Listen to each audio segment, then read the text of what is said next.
Olá! Eles estão em destaque na mídia. Seja na França, nos Estados Unidos ou aqui no Brasil, a população vem discutindo cada vez mais os direitos e as garantias dadas aos casais homoafetivos. Mas o que é juridicamente assegurado em cada país? Que direitos a justiça brasileira certifica aos casais formados por pessoas do mesmo sexo? É o que vamos ver no Direito Sem Fronteiras de hoje. Sobre esse assunto, eu converso com o professor doutor de Direito Civil da Universidade de São Paulo, a USP, Dr. José Fernando Simão, e com o advogado especialista em Direito de Família e Direito Homoafetivo, Dr. Pedro Paulo Abreu e Silva, a quem eu agradeço, antes de mais nada, a presença aqui no estúdio da TV Justiça. Mas antes de iniciarmos a conversa de hoje, você vai acompanhar uma reportagem sobre o tema. A sociedade mudou e as leis nos mais diferentes países vêm sendo adaptadas a esta realidade. Uma dessas mudanças está ligada à formação das famílias, questão que tem ganhado cada vez mais destaque no cenário jurídico mundial.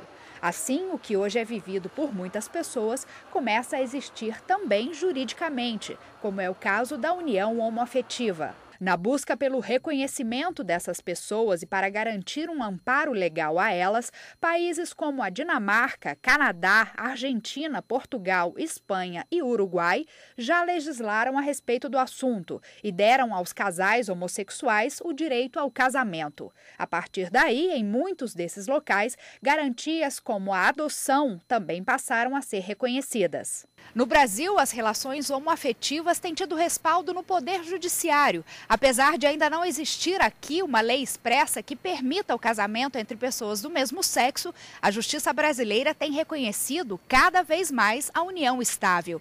E essa prática se tornou ainda mais frequente depois de uma decisão do STF sobre o tema. O reconhecimento da união de pessoas do mesmo sexo como uma união estável e uma formação familiar fez com que elas ganhassem direitos como o de receber herança do parceiro, pensão por morte ou separação e ainda de ter declaração compartilhada do imposto de renda. Mas há instâncias que vão além. Em outubro de 2011, o STJ autorizou a habilitação para o casamento entre duas mulheres do Rio Grande do Sul, que não tinham conseguido direito em primeira instância. Eu começo perguntando ao doutor Simão, fazendo uma referência a algo que conversávamos antes do início do nosso programa de hoje, que é o próprio nome do programa, que é Direito Sem Fronteiras, e o senhor nos falava a respeito de uma fronteira não apenas espacial, mas também uma fronteira temporal.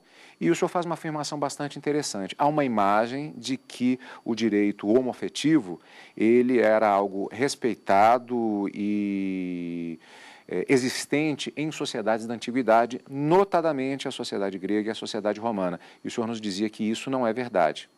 Na realidade, quanto à fronteira espacial, que eu acho extremamente interessante a sua pergunta, nós temos que considerar o seguinte: duas sociedades, Roma e Grécia, evidentemente a Grécia precursora da sociedade romana, temporalmente, e podemos dizer com tranquilidade. É verdade que na Grécia Antiga havia relações sexuais, iniciações de homens mais velhos, iniciando homens mais jovens. É verdade que no exército espartano havia casais que lutavam, dois homens juntos, como realmente casais homoafetivos, mas o direito da época não era um direito protetivo ou tolerante. Simplesmente era uma relação não jurídica, ou seja, não regulamentada pelo direito da época.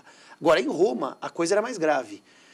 Uma das passagens históricas mais simbólicas do direito romano foi numa briga do Senado romano com César, em que o ataque desferido a ele, verbalmente, era: César era o homem de toda mulher e a mulher de todo homem.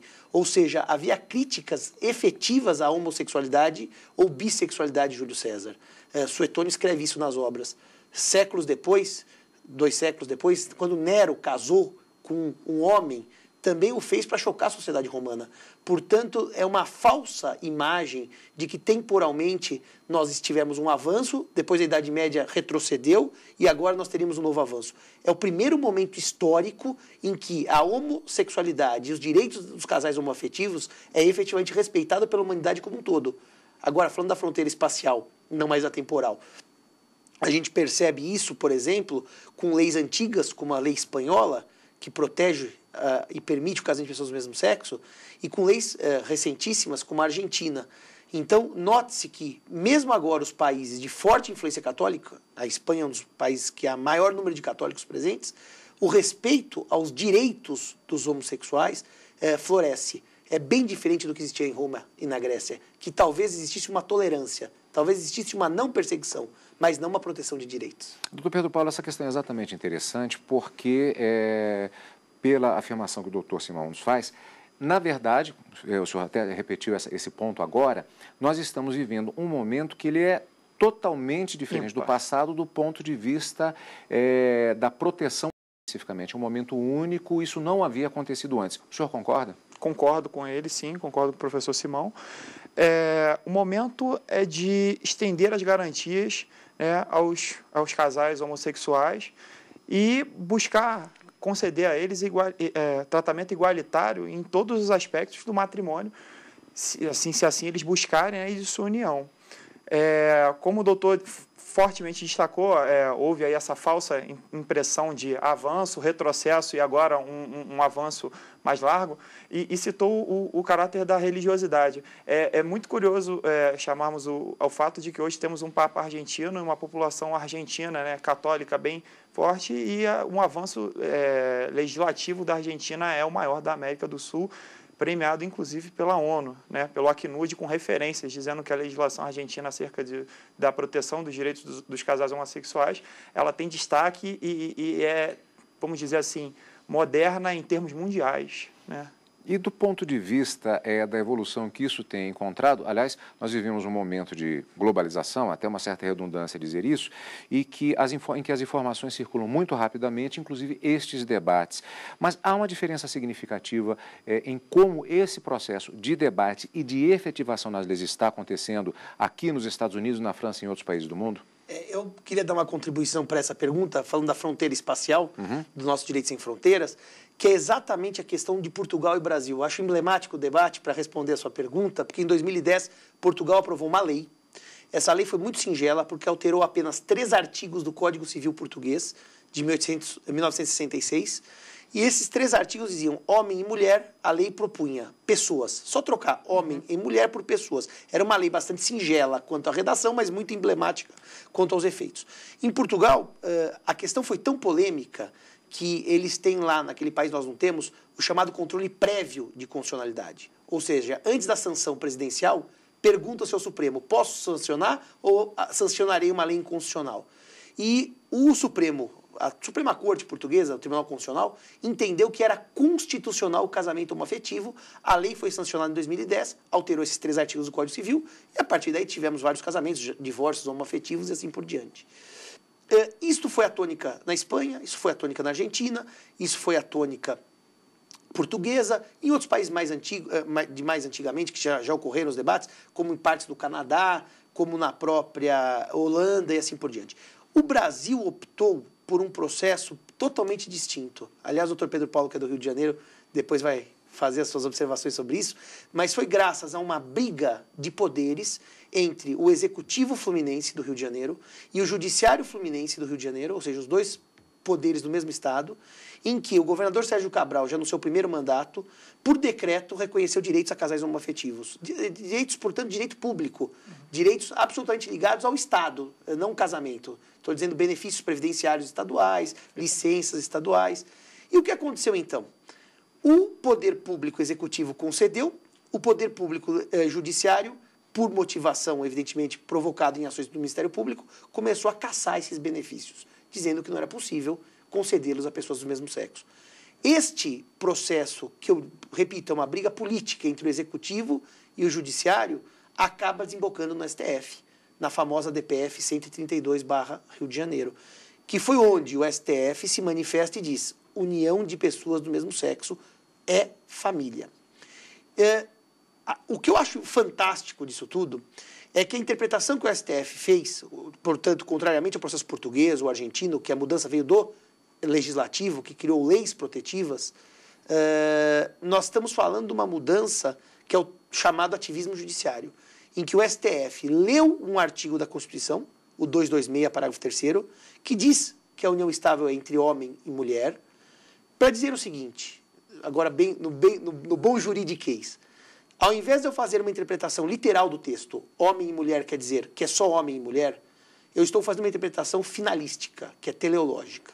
Se a finalidade da Carta Magna, da Constituição, é proteger a família, onde se lê homem e mulher, não se lê só homem e mulher.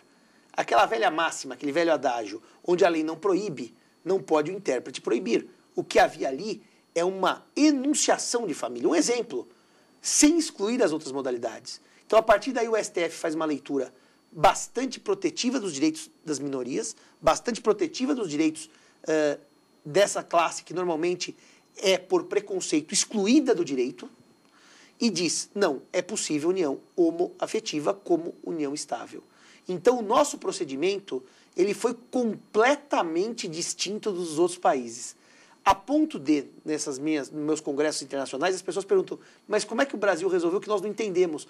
Porque normalmente esses países falam, foi a lei tal, o número tal, de tal presidente, e nós optamos, por experiência histórica muito rica, em entender o seguinte, a proteção de direitos das minorias não é monopólio do legislativo.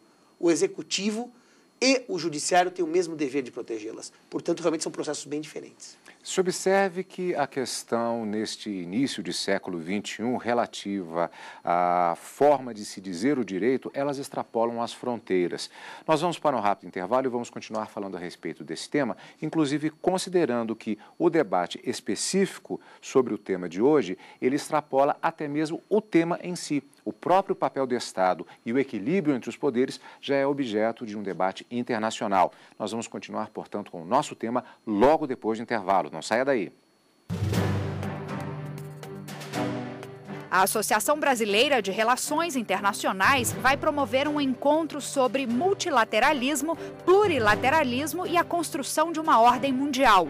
O evento acontece entre os dias 23 a 26 de julho, no campus da PUC Minas, em Belo Horizonte. Informações e inscrições no site www.encontronacional2013.abri.org.br.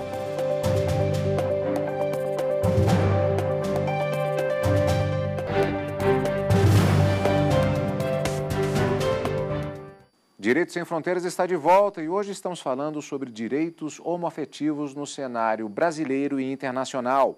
Bom, começo perguntando exatamente, na verdade dando continuidade a uma questão que foi colocada no final do bloco anterior, que é referente ao próprio processo democrático. Esse debate ele se encaixa em uma questão mais ampla, que é o próprio processo democrático. Na verdade, no final do século XX, nós já tínhamos um debate a respeito do próprio papel do Estado. E eu vou citar como exemplo, numa discussão que é referente ao próprio processo democrático, o constitucionalista francês Dominique Rousseau, que ele desenvolveu a teoria da democracia contínua, aonde o papel, por exemplo, das cortes de justiça é legítimo no sentido de dizer o direito, na medida que são instrumentos que extrapolam apenas a eleição, apenas o papel dos representantes nas câmaras legislativas, nos congressos nacionais de cada país.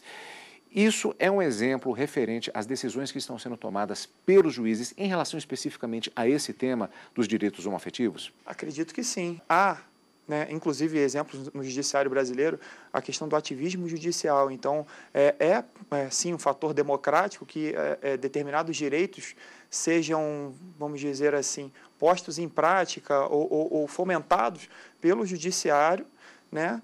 Inclusive outras experiências internacionais. Vou citar como exemplo aqui, Noruega, Dinamarca, Suécia. A Dinamarca, por exemplo, foi o primeiro país a avançar de forma democrática a garantir os direitos homossexuais através de união. Fazia-se uma união que comparava, primeiro, a união homoafetiva à união heterossexual, né? E que concedia às duas os mesmos direitos concedidos pelo matrimônio. E o bloco nórdico veio todo atrás justamente com isso. Logo depois vemos a Noruega com um conceito de parceria civil extremamente similar ao da Dinamarca, a Suécia